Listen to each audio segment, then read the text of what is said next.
യാത്രാ ദുരിതം പേറി വിദ്യാർത്ഥികളും പ്രദേശവാസികളും വലയുന്നു. കടവലൂർ പഞ്ചായത്തിലെ തിപ്പിലശ്ശേരി കോടതിപ്പടി മുല്ലപ്പള്ളിക്കുന്ന് റോഡിലെ കുഴികളും വെള്ളക്കെട്ടുമാണ് യാത്രക്കാരെ വലയ്ക്കുന്നത്.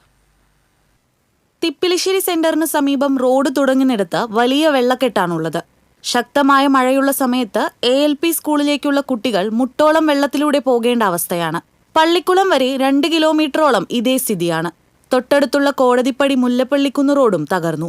അക്കിക്കാവ് കടങ്ങോട് എരുമപ്പെട്ടി റോഡ് പുതുക്കി പണിതപ്പോൾ ആവശ്യത്തിന് കാനകൾ നിർമ്മിക്കാത്തതിനാൽ ഈ ഭാഗത്തുള്ള വെള്ളം മുഴുവൻ ഒഴുകിയെത്തുന്നത് കോടതിപ്പടി റോഡിലേക്കാണ്. കുടിവെള്ള പൈപ്പ് സ്ഥാപിക്കാൻ കുഴിച്ച ശേഷം റോഡ് പൂർവ്വസ്ഥിതിയിലാക്കാത്തതുകൊണ്ടുള്ള കുഴികൾ വേറെയും.